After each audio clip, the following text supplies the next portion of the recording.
নমস্কার, সকলকে আমি আমার শুভেচ্ছা জানাই। আজকেই গ্রীষ্মের প্রবল তাপদাহে মানুষের যে কষ্ট, পশুপক্ষীর যে কষ্ট, সেই কষ্ট থেকে রক্ষা পেতে প্রতিটা বাড়ির, আজকে তো আমাদের সারা কলকাতা কেন সমস্ত জায়গায় এই কংক্রিটের বন হয়ে গেছে, অর্থাৎ ফ্ল্যাট হয়ে গেছে। প্রত্যেকের ফ্ল্যাটের যে সামনে বারান্দা বা গাড়ি বারান্দা, অথবা যদি কোথাও দেখা যায় যে একটু জানলার ওপর জায়গা আছে, অবশ্যই একটু করে ছোট ছোট গাছ লাগান।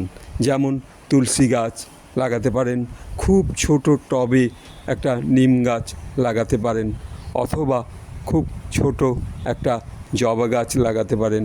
কারো একটু পয়সার যদি সামর্থ্য থাকে, তিনি অবশ্যই একটা ছোট আমলকি গাছ কিনে এনে লাগাতে পারেন টবেতে। এই সব গাছ যদি আপনারা লাগান এবং সঙ্গে সঙ্গে যদি লাগান গন্ধভেদালের গাছ, এই গাছগুলো খুব ভালোভাবে বাঁচে।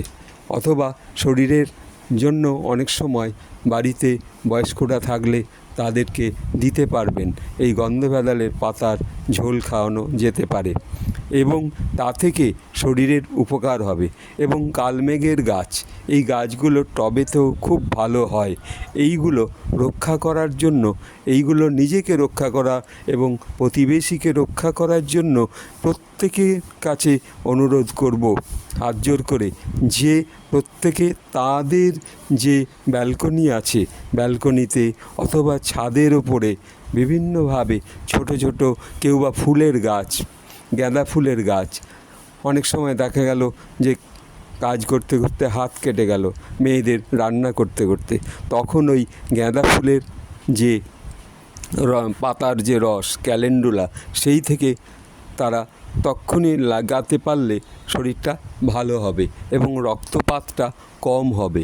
এইভাবে ছোট ছোট গাছ যদি আমরা নিজেরা লাগাতে পারি, সমস্ত আমাদের এই যে প্রত্যেকের বাড়ির বারান্দায় হোক, জানলায় একটু জায়গা আছে সেখানে, অথবা ছাদের কোনো একটা কোণায় তুলসী গাছ, জবা গাছ, ছোট নিম গাছ, বা যদি সেরকম কারো একটু কিনবার পয়সা থাকে, একটু আমলকি ছোট গাছ, এই সমস্ত গাছ যদি লাগাতে পারেন, তাহলে প্রকৃতির একটি গাছ একটি প্রাণ, প্রতিটা প্রাণের মধ্যেই এই শক্তি সঞ্চার করে এবং আপনারাও শ্বাস প্রশ্বাস থেকে রক্ষা পাবেন এবং আপনাদের মনে হবে তখন যেন আপনারা একটা বনের মধ্যে সামনে গাছওয়ালা বাড়ি, সেইগুলো নিয়ে বসে আছি।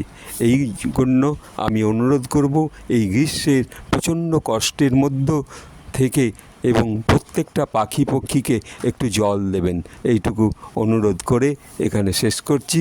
আমি ক্ষিতি দত্ত।